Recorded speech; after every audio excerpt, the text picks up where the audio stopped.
Was اور نصیحتیں، لفظ لفظ حکمتیں، ابر علم و آگہی سے برستی بارشیں، شرع کے امور سے، دین کے شعور سے، قلب و ذہن جگمگاتے ہیں سچ کے نور سے۔ خطبہ جمعۃ المبارک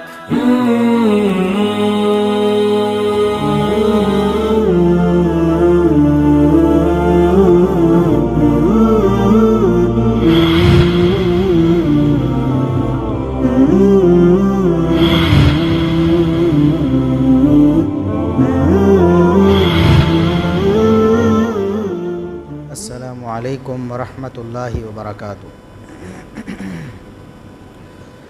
ان الحمد للہ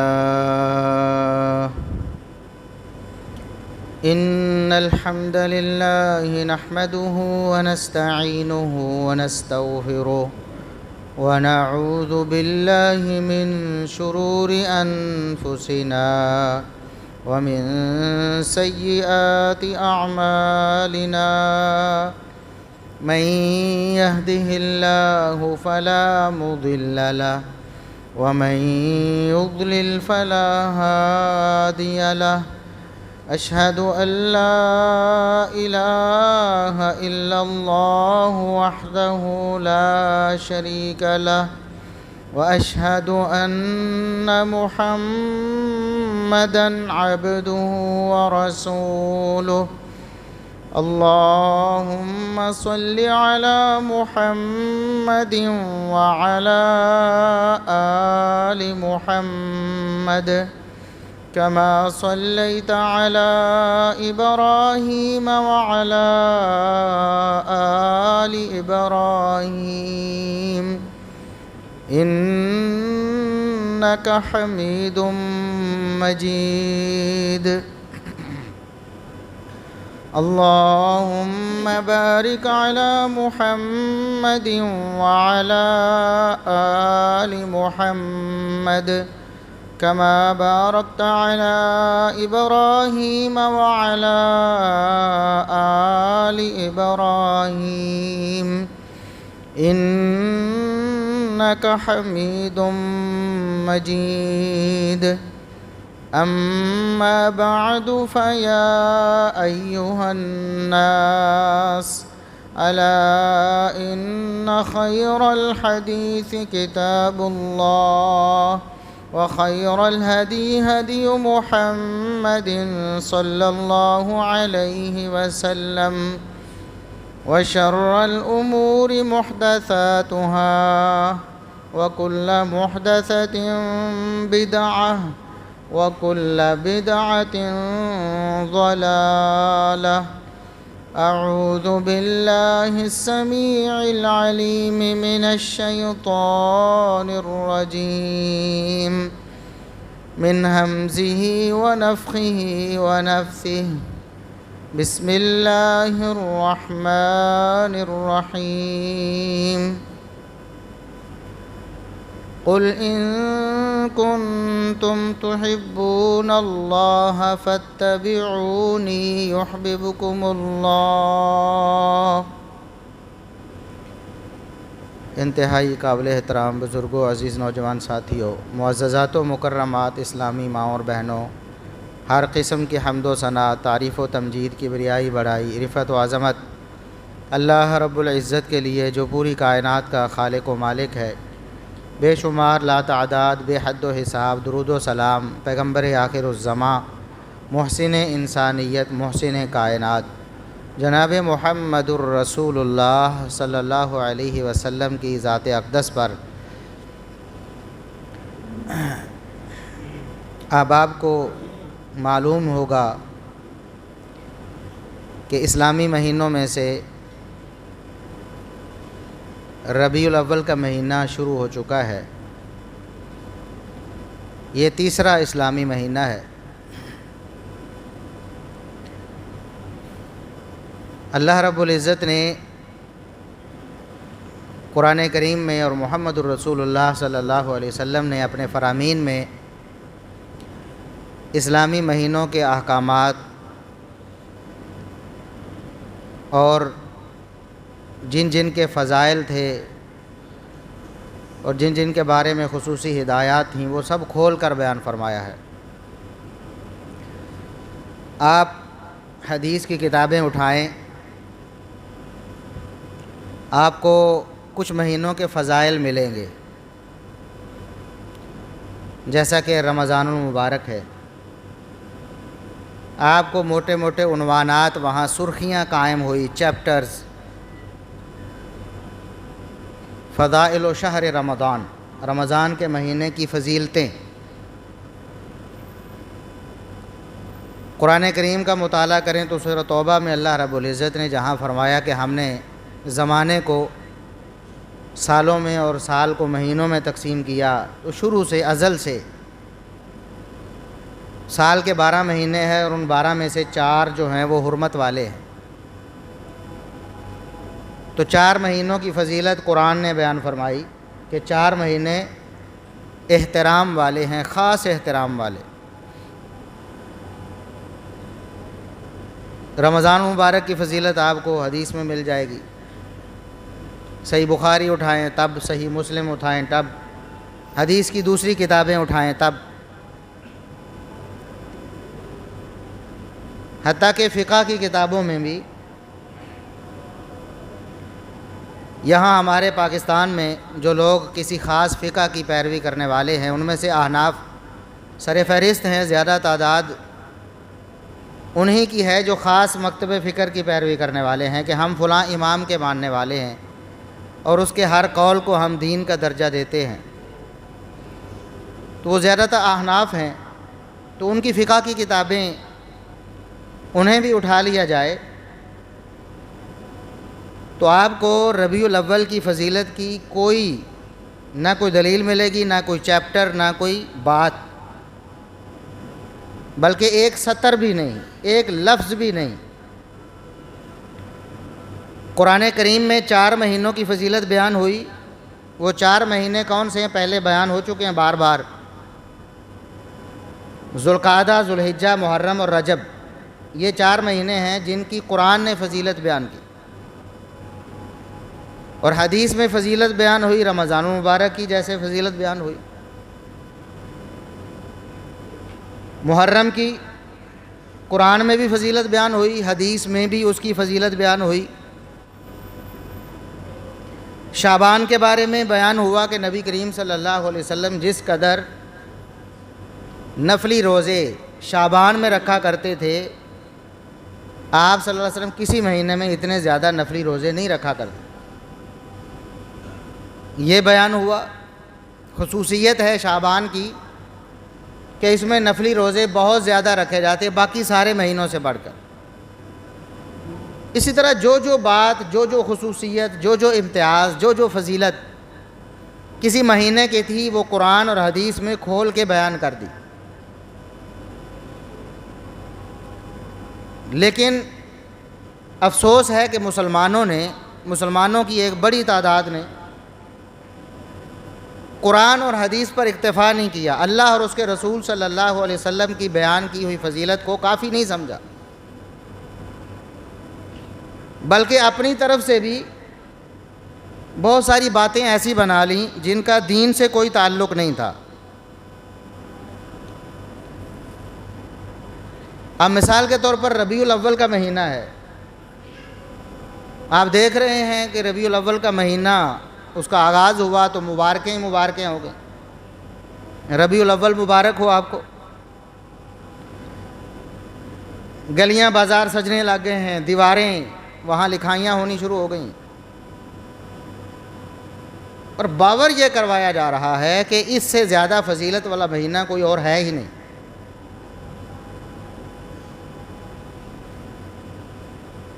سب سے بڑی عید اسی مہینے میں ان کے بقول آتی ہے، اس پہ تو انشاءاللہ اگلے خطبے میں بات ہوگی اللہ کے فضل سے۔ تو ربیع الاول کا مہینہ جو کہ شروع ہو چکا ہے، اس کی کوئی فضیلت نہ قرآن میں نہ نبی کریم صلی اللہ علیہ وسلم کے فرامین میں، نہ حدیث کی کتابوں میں، بلکہ نہ فقہ کی کتابوں۔ یہ تو دعوت فکر ہے نا. ہر شخص کی آج کل تو رسائی ہے, قرآن تک بھی اور حدیث تک بھی اور فقہ کی کتابوں تک بھی ہو سکتی ہے. یا سوال کیا جا سکتا ہے کسی مولانا صاحب سے, پیر صاحب سے, بزرگ سے کہ حضرت ہمیں قرآن سے یا نبی کریم صلی اللہ علیہ وسلم کے فرامین سے یا فقہ کی کسی کتاب سے, امام ابو حنیفہ رحمۃ اللہ علیہ سے یا ان کے شاگردوں سے کہیں تو ہمیں ربیع الاول کی کوئی فضیلت ملے. ہم تو یہ سمجھ رہے ہیں, ہمیں آپ یہ سمجھا رہے ہیں کہ ربیع الاول سب سے زیادہ فضیلت والا مہینہ ہے, لیکن کوئی ثبوت تو ہو ہمارے پاس. بھی 4 مہینوں کی فضیلت قرآن نے بیان کی, ان میں ربیع الاول شامل نہیں ہے.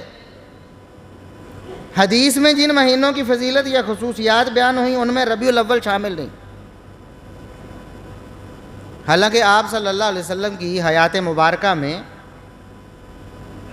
بہت دفعہ یہ مہینہ آیا, اور آپ کو رسالت نبوت ملنے کے بعد بھی تقریباً 23 سال بنتے ہیں. 13 سال آپ صلی اللہ علیہ وسلم کی مکی زندگی کے اور 10 سال تقریباً مدنی زندگی کے, تو 22-23 دفعہ ربیع الاول آپ صلی اللہ علیہ وسلم کو نبوت ملنے کے بعد بھی آیا ہے. لیکن ایک لفظ نبی کریم صلی اللہ علیہ وسلم نے بولا ہو, ایک لفظ, صرف ایک لفظ جو آپ صلی اللہ علیہ وسلم کی زبان مبارک سے ادا ہوا ہو, ربیع الاول کی فضیلت اس میں ہو, وہ آپ ہمیں لا کے دکھائیں. ہم بھی آپ کے ساتھ مل کر اس مہینے کو سب سے افضل اور سب سے زیادہ فضیلت والا قرار دیں. کیا وجہ ہے؟ قرآن حدیث تو آپ چونکہ کہتے ہیں ہم اپنے امام کو ماننے والے ہیں, تو چلو فقہ میں, ہدایہ میں کہیں ہو, قدوری میں کہیں ہو, اور دیگر کتابوں میں جو آپ کی فقہ کی کتابیں مدون ہوئی ہیں ان میں کہیں ہو کہ ربیع الاول جو ہے وہ باعث فضیلت ہے, یا اس کا خاص امتیاز ہے, یا اس کے یہ احکامات ہیں. کہیں بھی آپ کو یہ چیز نہیں ملے گی. تو گویا 1400 سال گزر گئے, محدثین گزرے, مفسرین گزرے, شارحین گزرے, فقہاء گزرے, علماء گزرے, صحابہ, تابعین, تبع تابعین, ائمہ دین گزرے. کسی نے ربیع الاول کو خاص فضیلت والا مہینہ نہیں بتایا, اس کی فضیلت پہ کوئی چیپٹر تک قائم نہیں کیا, ایک تعلیم, ایک لفظ بھی نہیں دیا. آج 1400 سال بعد کوئی کہتا ہے کہ ربیع الاول تو بہت زیادہ فضیلت والا مہینہ ہے, بلکہ سب مہینوں سے زیادہ فضیلت والا. تو بھائی دلیل کہاں ہے؟ وہ دلیل نبی کریم صلی اللہ علیہ وسلم نے کیا اپنی امت کی رہنمائی نہیں کی؟ مہینوں کے حوالے سے, دنوں کے حوالے سے, حتیٰ کہ لمحوں کے حوالے سے. جمعہ کے دن ایک لمحہ ایسا آتا ہے, ایک گھڑی, شاید چند سیکنڈ ہوں گے, اس کے بارے میں بھی نبی کریم صلی اللہ علیہ وسلم نے امت کو بتایا کہ جمعہ کے دن ایک ایسا وقت آتا ہے, فیہ ساعۃ, ایک گھڑی, ایک لمحہ ایسا آتا ہے, لا یوافقھا عبد مسلم, کوئی مسلمان بندہ اللہ رب العزت کے دربار میں کھڑا ہوا, اس سے مانگتا ہوا, گڑ گڑاتا ہوا, اگر اس لمحے کو پا لیتا ہے تو اللہ رب العزت اس کی دعا ضرور قبول کر لیتا. ایک لمحہ ہے, اس کے بارے میں بھی نبی کریم صلی اللہ علیہ وسلم نے بتایا امت کو. رات کے بارے میں بتایا, لیلۃ القدر, قرآن نے بھی ذکر کیا, نبی کریم صلی اللہ علیہ وسلم نے بھی امت کو بار بار بتایا, بار بار بتایا. آخری 10 دنوں میں تلاش کرو, بتایا کہ نہیں بتایا؟ آخری 10 راتوں میں سے تاک راتوں میں تلاش کرو, بتایا ہے کہ نہیں بتایا؟ اس کی نشانیاں بیان فرمائیں کہ اس رات کو ایسا ایسا ماحول ہوتا ہے تاکہ تمہیں پتہ چلے کہ وہ رات کیسی رات ہے. تو اتنا بڑا مہینہ, پورا مہینہ, اور اتنی زیادہ فضیلت والا, نبی کریم صلی اللہ علیہ وسلم نے کبھی ایک لفظ نہیں بولا اس کے بارے. صحابہ کرام رضوان اللہ علیہم اجمعین, جو نبی کریم صلی اللہ علیہ وسلم کی تعلیمات پر دل و جان سے ایمان لانے والے, انہیں تسلیم کرنے والے, اور سب سے بڑھ کر ان پر عمل کرنے والے. صحابہ کے بعد ایسی کوئی قوم اور ایسا کوئی گروہ پیدا نہیں ہوا جو صحابہ سے بڑھ کر قرآن و حدیث پر عمل کرتا ہو. صحابہ کا پورا دور گزر گیا، 110 ہجری میں تقریباً آخری صحابی فوت ہو رہے۔ نبی کریم صلی اللہ علیہ وسلم کی وفات کے تقریباً 1 صدی بعد 11 ہجری میں آپ صلی اللہ علیہ وسلم دنیا سے گئے۔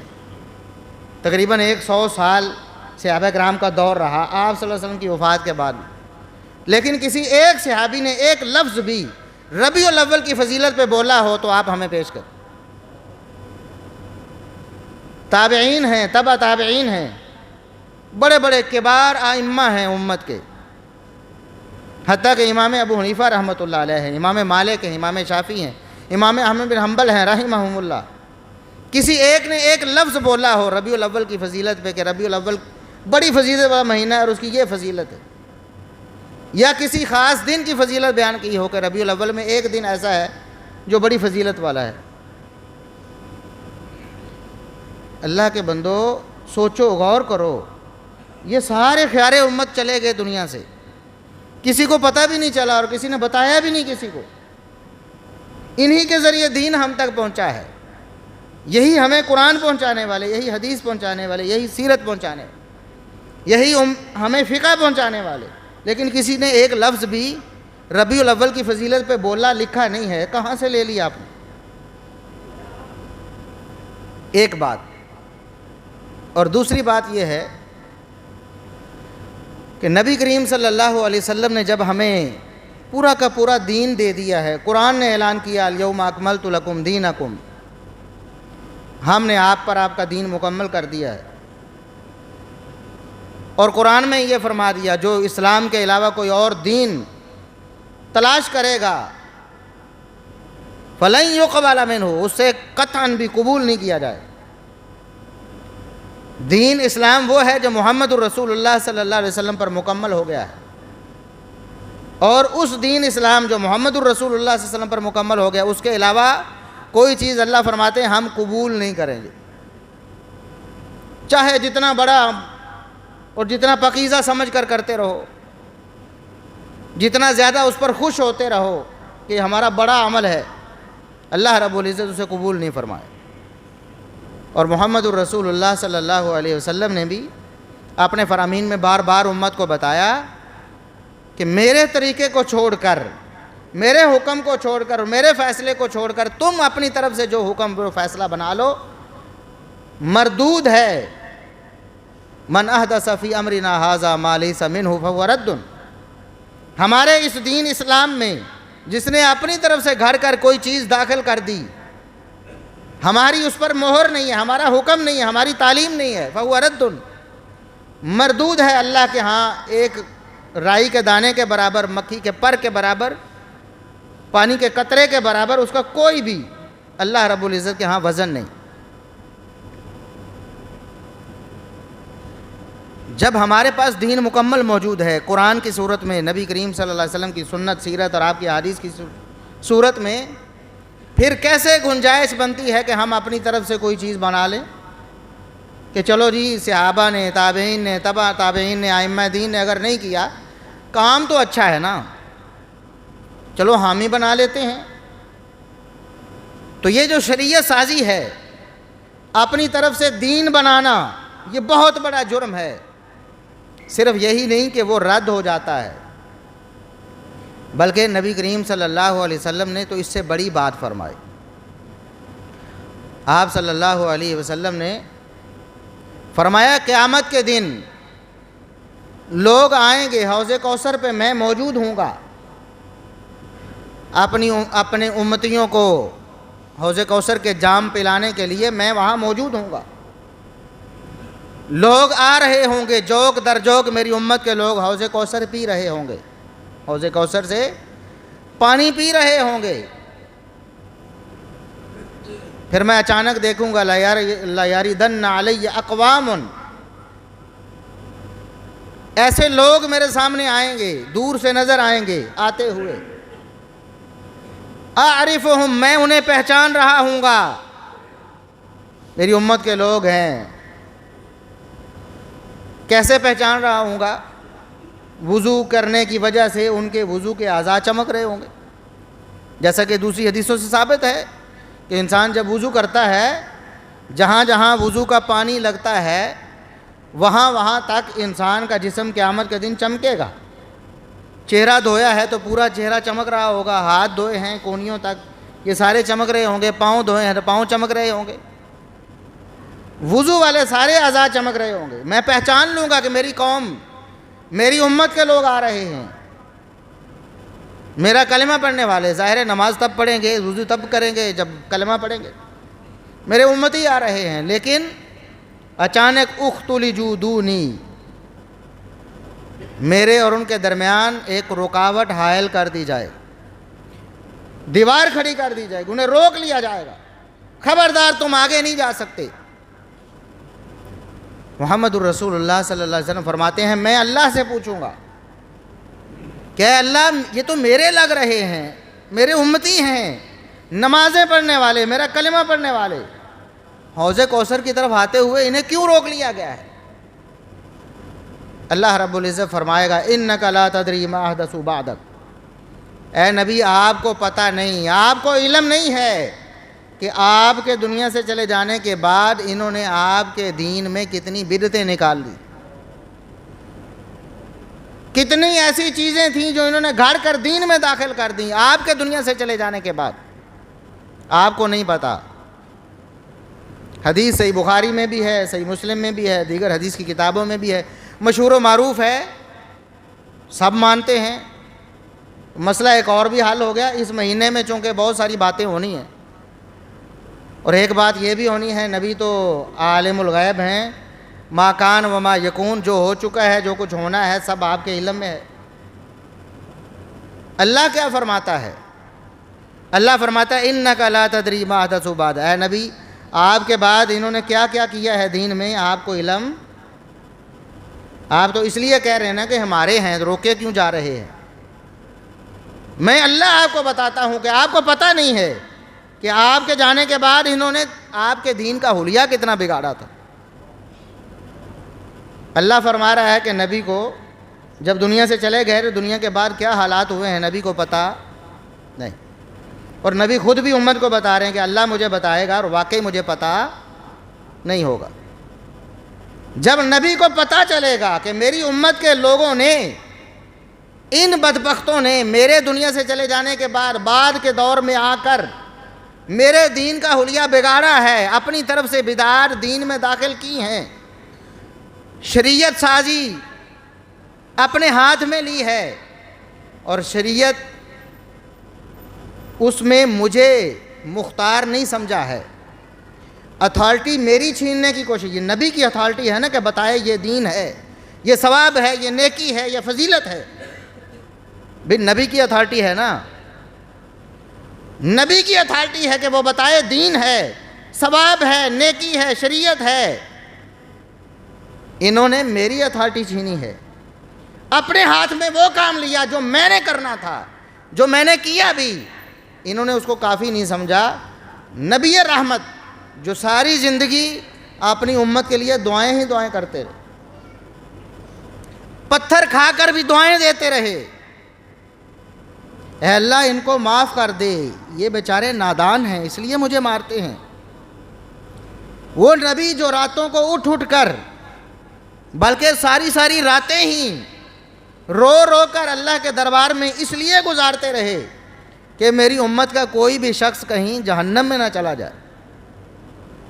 وہ نبی جب یہ سنیں گے کہ اللہ فرمائے گا کہ انہوں نے بدعات نکالی تھی، انہوں نے دین میں من مرضی کی تھی، تو وہ نبی رحمت ہو کر بھی فرمائیں گے سحقن سحقن لمن غیر بعدی، ایسے بدبختوں کو میری نظروں سے دور کر دو جنہوں نے میرے بعد میرے دین کو بدل دیا۔ تھوڑی چھوٹی بات ہے، کوئی چھوٹی وعید ہے کہ نبی رحمت یہ فرمائیں گے قیامت کے دن خود آپ صلی اللہ علیہ وسلم نے کتنی سفارش کرنی، سجدے میں پڑ جائیں گے اللہ رب العزت کے ہاں، اللہ کے دربار میں قیامت کے دن۔ صحیح بخاری میں بڑی وضاحت کے ساتھ یہ حدیث موجود ہے کہ نبی کریم صلی اللہ علیہ وسلم سجدے میں پڑ جائیں گے، اتنا لمبا سجدہ کریں گے، اتنا لمبا سجدہ کریں گے، پھر اللہ رب العزت فرمائیں گے ارفع رأسک یا محمد، میرے نبی سر اٹھاؤ، مجھے سفارش کرو، میں آپ کی سفارش قبول کروں گا۔ پھر سر اٹھائیں گے، پھر آپ سفارش کریں گے، جو سفارش کے مستحقین ہوں گے جہنم سے نکالا جائے گا، جنت میں داخل کیا جائے گا، پھر سر سجدے میں ڈال لیں گے، پھر مانگیں گے۔ یہ نبی جو قیامت کے دن بھی اللہ کو سجدے کر کے اپنی امت کے لیے منائیں گے، لیکن بدعتی لوگوں کے بارے میں نبی کریم صلی اللہ علیہ وسلم کسی نرمی کے بالکل اس کے لیے تیار نہیں ہوں گے، بلکہ فرمائیں گے سحقن سحقن لمن غیر آبادی، ان بدبختوں کو میری نظر سے دور کر دیا جائے، ان کو دور کر دیا جائے، انہوں نے میرے بعد میرے دین کو بگاڑ دیا۔ دین پر عمل کرنے میں کوتاہی ہو جانا، سستی ہو جانا، عمل کم کر لینا، اس کی معافی ہو سکتی ہے، اللہ معاف کر سکتا ہے، نبی سفارش کریں گے۔ لیکن جنہوں نے اپنی طرف سے دین بنا کر بڑھا دیا دین کو، نبی ان کے بارے میں سفارش نہیں کریں گے، بلکہ ان کے لیے قیامت کے دن بھی بد دعا کریں گے، اللہ سے کہیں گے کہ ان کو دفع کر دیں، اے اللہ ان کو دفع کر دے، میری نظروں سے دور کر دے، یہ میری شفاعت کے بھی حقدار نہیں اور حوض کوثر کے بھی حقدار۔ اب ربیع الاول کی کوئی فضیلت ہوتی تو محمد الرسول اللہ صلی اللہ علیہ وسلم بتاتے، صحابہ کو پتہ ہوتا، تابعین، تبع تابعین، ائمہ دین، ہماری حدیث کی کتابوں میں درج ہوتی فضیلتیں، فقہ کی کتابوں میں ابواب اور فصلیں قائم کی جاتی ہیں اور بتایا جاتا کہ ربیع الاول کی یہ فضیلت ہے، ربیع الاول کے یہ احکامات ہیں، پہلا دن کیسے گزارنا ہے، تیسرا دن، پانچواں دن، 13واں، 12واں، صبح جلوس کتنے بجے نکالنا ہے، کتنے بجے ختم کرنا ہے۔ اور بھئی نماز عید اگلے خطبے میں انشاءاللہ مستقل طور پر اس پر بات ہوگی۔ نماز عید کے احکامات بڑی تفصیل کے ساتھ احادیث کی کتابوں میں موجود ہیں، سورج چلتے ہی پڑھنی ہے، نبی کریم صلی اللہ علیہ وسلم نے کون کون سی صورتیں پڑھی ہیں، سارا کچھ ہے نا۔ تو جو سب سے بڑی عید ہو ہمارے بھائیوں کے بقول، اس کے بارے میں شریعت ساری کی ساری خاموش ہو، امت میں سے کسی کو پتہ نہ ہو، صحابہ بھی چلے جائیں، تابعین بھی، تبع تابعین بھی، ائمہ دین بھی، اور بعد میں کسی کو پتہ چلے کہ نہیں یہ احکامات ہیں، یہ فضیلتیں ہیں، یہ خصوصیتیں ہیں، ان چیزوں کو سجانا ہے، گھروں کو، گاڑیوں کو، گلیوں کو، محلوں کو۔ ربیع الاول کے بارے میں ایک لفظ بھی فضیلت کا ثابت نہیں ہے، اور محمد الرسول اللہ صلی اللہ علیہ وسلم کے دین پر اکتفا کرنا ہر امتی پر لازم ہے کہ آپ کے دین کو مضبوطی سے پکڑ لے اور اپنی طرف سے اس میں اضافہ نہ کرے۔ اور نبی کی زندگی میں اگر کسی نے ایسا کرنے کی کوشش کی ہے بے سمجھی میں، اس نے سمجھا کہ شاید ایسا کرنا بہتر ہے، تو نبی نے کس انداز میں، کس سختی کے ساتھ اس کو روکا ہے۔ یہاں ہم کہتے ہیں نا بھی اللہ کے بندو یہ کیا کر رہے ہو، کہتے دیکھو ہم تو نبی کی محبت میں یہ کر رہے ہیں، نبی کے عشق میں کر رہے ہیں، آپ نبی کی محبت کو کم کرنا چاہتے ہیں۔ دیکھو جی ہمارا ارادہ دیکھیں، ہماری نیت دیکھیں۔ بھئی صحابہ سے بڑھ کر کسی کی نیت اچھی ہو سکتی؟ صحابہ سے بڑھ کر کس کی نیت اچھی ہوگی؟ سب سے زیادہ اچھی نیتوں والے وہ تھے، اچھے دلوں والے وہ تھے۔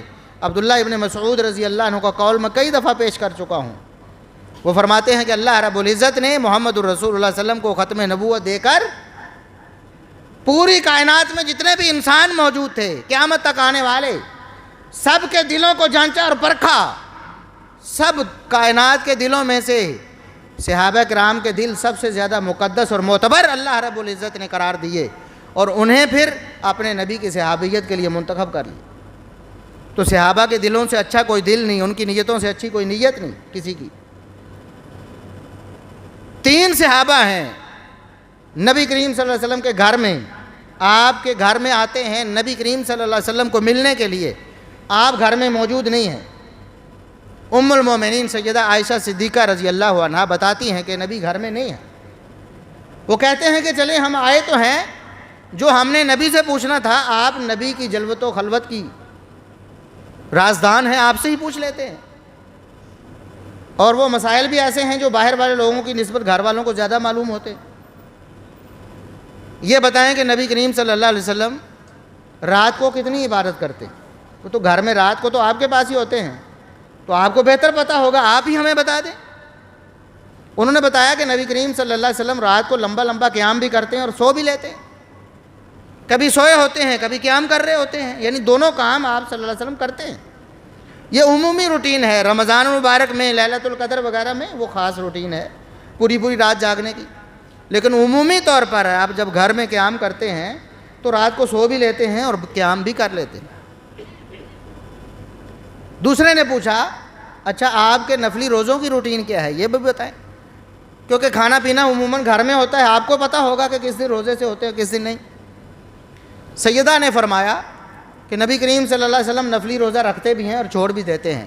ایسا نہیں ہوتا کہ آپ صلی اللہ علیہ وسلم ہمیشہ نفلی روزہ رکھتے ہی رہے، چھوڑے نہ، بلکہ کئی دفعہ ایسے ہوتا ہے کہ آپ چھوڑتے ہی چلے جاتے ہیں اور مجھے ایسے لگتا ہے کہ اب آپ کا ارادہ نہیں، ہمیشہ کے لیے نفلی روزے چھوڑ دیے، اور پھر آپ رکھنے لگتے ہیں تو ایسے لگتا ہے کہ آپ چھوڑیں گے ہی نہیں، یعنی نفلی روزے رکھ بھی لیتے ہیں اور آپ نفلی روزے چھوڑ بھی دیتے ہیں۔ تو ایک صحابی وہ بول کر کہتا ہے کہ نبی کریم صلی اللہ علیہ وسلم کے ذمے تو کوئی گناہ نہیں، اللہ نے ایڈوانس میں بشارتیں دے دی ہیں کہ آپ کے ذمے کوئی نہیں، کچھ بھی ایسی نہیں کہ اللہ قیامت کے دن پوچھے کہ اے نبی یہ کیوں کیا تھا۔ تو آپ جب اتنی عبادت کرتے ہیں کہ آپ کے کھڑے ہو کر قیام میں آپ کے پاؤں مبارک سوج جاتے ہیں، تو ہمیں تو زیادہ کرنی چاہیے نا، ہمیں تو زیادہ کرنی چاہیے، نیکی کا ارادہ ہے، نیکی کی نیت ہے۔ کہنے لگا کہ آج کے بعد میں وعدہ کرتا ہوں کہ میں ساری زندگی رات کو سوؤں گا نہیں، ساری رات عبادت کیا کروں گا، کیونکہ محمد الرسول اللہ صلی اللہ علیہ وسلم کے ذمے تو کوئی گناہ نہیں، آپ اتنی عبادت کرتے ہیں تو ہمیں تو زیادہ کرنی چاہیے۔ نیت بولو، نیت کتنی اچھی ہے، اور رات کا قیام بھی بہت اچھا۔ قرآن میں اللہ نے کہا، نبی کو کہا قم اللیل الا قلیلا، راتوں کو قیام کیا کریں۔ تہجد، قیام اللیل بہت فضیلت والا عمل ہے، اور نیت بھی کتنی اچھی ہے اور کرنے والا بھی کتنا اچھا ہے۔ دوسرے نے کہا کہ میں آپ کو گواہ بنا کر کہتا ہوں کہ میں ساری زندگی نفلی روزہ چھوڑوں گا نہیں۔ جب نبی کے ذمے کوئی گناہ نہیں اور وہ اتنے نفلی روزے رکھتے ہیں، چھوڑ بھی دیتے ہیں، تو میں تو گناہگار ہوں، میں چھوڑوں گا ہی نہیں، ہمیشہ کے لیے فرضی روزے رمضان میں تو رکھنے ہیں، باقی دنوں میں نفلی روزے رکھتا رہوں گا، چھوڑوں گا نہیں۔ تیسرے نے کہا کہ آپ صلی اللہ علیہ وسلم تو اتنے نیک ہیں، آپ نے شادیاں کی ہیں، آپ کے بیوی بچے ہیں، میں ساری زندگی شادی نہیں کروں گا کیونکہ میں تو گناہگار ہوں، مجھے تو زیادہ اللہ رب العزت کی عبادت اور اس کی طرف رغبت کرنی چاہیے۔ بیوی بچوں میں الجھ جاتا ہے بندہ، کاروبار میں، فکر معاش میں بہت سارے مسائل ہوتے ہیں، تو اللہ سے تھوڑا دور ہو جاتا ہے بندہ، عبادت کی طرف تھوڑی توجہ کم ہو جاتی ہے، تو میں ساری زندگی شادی نہیں کروں۔ نبی رحمت صلی اللہ علیہ وسلم گھر تشریف لائے، سیدہ عائشہ صدیقہ رضی اللہ عنہا نے ان باتوں کو ذرا عجیب سمجھا تھا، اور اس لیے نبی کریم صلی اللہ علیہ وسلم کی خدمت میں گزارش کر دی کہ اللہ کے رسول 3 صحابی آئے تھے اور ان جذبات کا اظہار کر رہے تھے، آپ صلی اللہ علیہ وسلم کو وہ بات اچھی نہیں لگی، آپ غصے میں آ گئے، صحابہ کو جمع کیا اور مسجد میں بلایا، فرمایا ادھر آؤ مسجد میں، خطبہ دیا اور فرمایا انی اخشاکم اتقاکم للہ، میرے صحابہ اس بات کو پلے باندھ لو، میں ساری کائنات سے بڑھ کر اللہ سے ڈرنے والا ہوں اور سب سے بڑھ کر اللہ کا تقوی رکھنے والا ہوں، نیکی کا شوق مجھ میں سب سے زیادہ ہے، اللہ کو راضی کرنے کا جذبہ مجھ میں سب سے زیادہ ہے، فمن رغب عن سنتی فلیس منی، جس نے میرا طریقہ چھوڑ کر میرے سے آگے بڑھنے کی کوشش کی اس کا مجھ سے کوئی تعلق نہیں ہوگا، یہ یاد رکھنا۔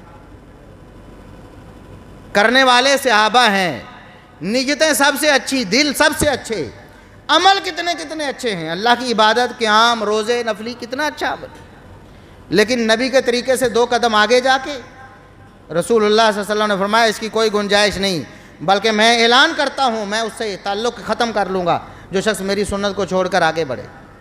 اور قرآن میں بھی سورہ حجرات میں اللہ رب العزت نے فرمایا ایمان والو لا تقدموا بین یدی اللہ ورسولہ، اللہ اور اس کے رسول سے آگے نہ بڑھو، اللہ اور اس کے رسول سے آگے نہ بڑھو۔ اب دیکھیں ہمارا عمل، دیکھیں ہم نے تو کتنی باتیں اپنی طرف سے بنا لیں۔ ایک ہے روزہ ثابت ہے، نفلی روزہ، اس کو نبی کے طریقے سے بڑھ کر رکھنا، اس کی کوئی گنجائش نہیں۔ رات کا قیام نبی کرتے تھے، ساری زندگی کرتے تھے، اس کو بھی نبی سے آگے بڑھ کر، آپ کی مقدار سے آگے بڑھ کر کرنا، اس کی بھی کوئی گنجائش، اور یہاں ربیع الاول کی کوئی فضیلت ہے ہی نہیں سرے سے. نبی نے کبھی زندگی میں کچھ بتایا ہی نہیں اس کے بارے میں. آپ نے اپنے میلاد کو کبھی منایا ہی نہیں زندگی میں. تفصیلی بات انشاءاللہ اگلے خطبے میں ہوگی. اور اس کو ہم عبادت کا درجہ دے کر اور نہ منانے والوں کو شیطان ابلیس کہہ کر ہم کس دین کی پیروی کر رہے ہیں؟ یہ دعوت فکر ہے. کسی کو ہرٹ کرنا ہمارا مقصود نہیں ہے، اور کسی کی پگڑی اچھالنا. ہم تو گزارش کر رہے ہیں اور یہ دعوت فکر دے رہے ہیں. آپ ہمارے مسلمان بھائی ہیں، آئیں ہمیں دلیل دے کر ہمیں بھی اپنے ساتھ ملا لیں. اور اگر آپ غلطی پر ہیں تو چھوڑ کر آپ بھی کتاب و سنت کے راستے پہ آ جائیں. اور آخر میں صحابہ کرام رضوان اللہ علیہم اجمعین کا کیا طریقہ کار تھا. جب دین میں اس طرح کی کوئی بات جو اپنی طرف سے بنائی گئی ہوتی اس کو دیکھتے تو کتنے سخت ہوتے تھے. عبداللہ ابن مسعود رضی اللہ عنہ فقہاء صحابہ میں اعلیٰ مقام رکھتے ہیں، اور نبی کریم صلی اللہ علیہ وسلم کے اتنے قریبی ہیں. صحابہ کہتے ہیں کہ ہم جب عبداللہ بن مسعود کو دیکھتے کہ آپ صلی اللہ علیہ وسلم کا ان کے گھر میں آنا جانا اور ان کا نبی صلی اللہ علیہ وسلم کے پاس آنا جانا کتنا زیادہ ہوتا تھا، ہمیں ایسا لگتا تھا کہ شاید یہ بھی آپ کے اہل بیت میں سے، ہمیں ایسا لگتا ہے یہ بھی اہل بیت میں سے ہیں، اتنے قریبی ہیں. ان کے سامنے یہ بات لائی گئی کہ مسجد میں فجر کی نماز سے پہلے کچھ لوگ جمع تھے. انہوں نے کہا کہ نماز میں ابھی وقت باقی ہے تو چلو اجتماعی ذکر کی مجلس بنا لیتے ہیں. ویسے سستی ہو جائے گی، کوئی کرے گا کوئی نہیں کرے گا. ایک دائرے میں بٹھا کر ایک بندہ کہہ رہا ہے 100 دفعہ تم سبحان اللہ کہو، سب 100 دفعہ سبحان اللہ کہتے ہیں. پھر کہتا 100 دفعہ لا الہ الا اللہ کہو، سب 100 دفعہ لا الہ الا اللہ کہتے ہیں. پھر کہتا 100 دفعہ اللہ اکبر کرو، پھر سب 100 دفعہ اللہ اکبر کہتے ہیں. گن کے 100 مکمل ہوتا ہے تو پھر اگلی باری شروع ہو جاتی. عبداللہ ابن مسعود رضی اللہ عنہ کہتے ہیں نابینا ہو گئے تھے آخری عمر میں. کہا مجھے لے کر چلو مسجد میں. مسجد میں گئے اور جا کر انہیں کہا، کہتے ہیں اللہ کے بندو فعدوا سیئاتکم، یہ تم سبحان اللہ الحمدللہ اللہ اکبر پڑھ رہے ہو نا، یہ نیکیاں نہ شمار کرو 100 یہ اپنے گناہ شمار کرو، تمہارے کھاتے میں گناہ پڑھ رہے. انہوں نے کہا اللہ کی قسم عبداللہ ابن مسعود ہماری نیت بڑی اچھی ہے، دیکھیں کر بھی تو ذکر رہے ہیں نا ہم، اللہ اکبر سبحان اللہ الحمدللہ لا الہ الا اللہ، کتنے عظیم الشان ذکر ہیں اور ہماری نیت بھی اچھی ہے. فرمایا کتنے لوگ ہیں جو اچھی نیت سے عمل کرتے ہیں لیکن ان کو نیکی ملتی نہیں. فرمایا والذی نفسی بیدی، اللہ کی قسم اٹھا کر کہتا ہوں انکم لعلی امت ہی خیر من انکم علی ملت ہی خیر من ملت محمد صلی اللہ علیہ وسلم. یا تو تم محمد الرسول اللہ علیہ وسلم سے اچھا دین اچھا طریقہ لے کر آئے ہو، تمہارا طریقہ یا تو محمد الرسول اللہ علیہ وسلم سے طریقے سے اچھا ہے، یا تو یہ کہو او مفتتح باب ضلالت، یا مانو کہ تم گمراہی کا دروازہ کھول رہے ہو. بھئی دو ہی باتیں ہو سکتی ہیں، تم نے جو طریقہ بتایا ہے وہ محمد الرسول اللہ علیہ وسلم کا بتایا ہوا، اور پڑھ تو سبحان اللہ الحمدللہ اللہ اکبر رہے ہیں نا، لا الہ الا اللہ پڑھنا تو نبی کریم صلی اللہ علیہ وسلم سے ثابت ہے، آپ پڑھتے تھے، ترغیب بھی دی، فضائل بھی موجود ہے. لیکن جو طریقہ تم نے اپنایا ہے کہ مل کر بیٹھ کر اجتماعی ذکر کی مجلس بنا کر 100 دفعہ کہہ کر کے تم پڑھتے ہیں پھر اگلا 100 شروع ہو جاتا ہے، یہ طریقہ یا تو محمد الرسول اللہ علیہ وسلم کے بتائے ہوئے طریقے سے اچھا ہے، یہ تو تم کہہ نہیں سکتے نا، تم نہیں کہہ سکتے، تو پھر مان لو کہ تم گمراہی کا دروازہ کھول رہے ہو. اور فرمایا او اللہ کے بندو خدا کا خوف کرو، ابھی تمہارے پاس نبی کے اتنے صحابہ کثیر تعداد میں موجود ہیں، ابھی آپ کے مبارک کپڑے ہمارے پاس موجود ہیں وہ بوسیدہ نہیں ہوئے، ابھی آپ کے مبارک برتن ہمارے پاس موجود ہیں ابھی ٹوٹے نہیں ہیں، اور تم نے آج سے ہی بدعات کا ارتکاب کرنا شروع کر دیا اور دین میں نئے کام نکالنے شروع کر دیے. یہ ہے صحابہ کرام کا طریقہ، اور یہ سنن دارمی میں صحیح سند کے ساتھ یہ قصہ موجود ہے تفصیل کے ساتھ. اللہ سے دعا ہے کہ اللہ رب العزت ہمیں کتاب و سنت کے مطابق ہی اپنی پوری زندگی بسر کرنے کی توفیق عطا فرمائے. وآخر دعوانا ان الحمدللہ رب العالمین.